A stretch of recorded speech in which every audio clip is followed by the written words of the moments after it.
সবাইকে স্বাগত। আমি সাগর। এই মুহূর্তে আপনাদের সাথে উপস্থিত রয়েছি ভবানীপুর ক্লাব তাঁবু থেকে। আজকের এখানেই সন্তোষ ট্রফি জয়ী বাংলার ফুটবলারদের সম্বর্ধিত করা হলো। উপস্থিত হয়েছিলেন এক ছাদ তারকারা, প্রায় চাঁদের হাট করলে ভুল হবে না।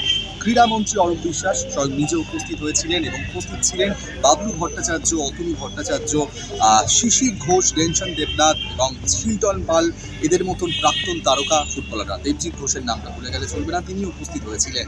সবার উপস্থিতিতে এদিন বাংলার সন্তোষ ট্রফি জয়ী ফুটবলারদের এবং কোচ, চ্যাম্পিয়ন কোচ সঞ্জয় সেনকে সম্বর্ধনা জানালেন ভবানীপুর ক্লাব। সেই অনুষ্ঠানের বিশেষ কিছু মুহূর্ত রইল আপনাদের জন্য। এছাড়াও একদিন বাংলার চ্যাম্পিয়ন দলের জন্য 3 লক্ষ টাকা প্রাইজ মানি অ্যানাউন্স করলেন ভবানীপুর ক্লাব। স্টেজে উপস্থিত সঞ্জয় সেন, চ্যাম্পিয়ন কোচ সঞ্জয় সেনের হাতে কিন্তু সেই 3 লক্ষ টাকার প্রাইজ মানি তুলে দেওয়া হলো। সবশেষে কথা বলে নিয়েছিলাম শীর্ষকর্তা ভবানীপুর ক্লাবের সৃঞ্জয় বসুর সঙ্গে।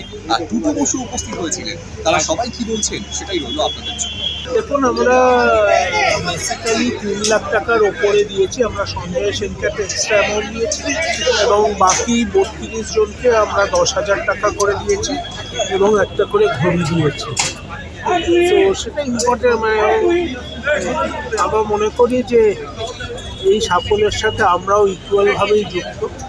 কারণ গত বছর যখন একটা খারাপ পারফরমেন্স হয়েছিল, তখন যেভাবে ভবানীপুর ক্লাবকে কাঠগড়ায় দাঁড় করানো হয়েছিল, দেখুন, ভালো হলে কেউ প্রশংসা করে না, তখন নিজের কথা নিজেই বলতে হয়। কারণ খারাপের সময় অনেকে আছে বলার জন্য।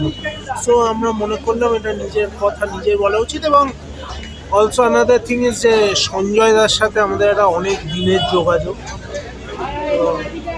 সঞ্জয় দার সাথে অনেক দিনের সম্পর্ক। এবং যেদিন থেকে সঞ্জয় দা কোচ হয়েছিল, দেখুন, আমি বলবো না আমরা শিওর ছিলাম, বাট আমাদের একটা বিশ্বাস ছিল যে ভালো রেজাল্ট করেই বাংলার ফিরবে।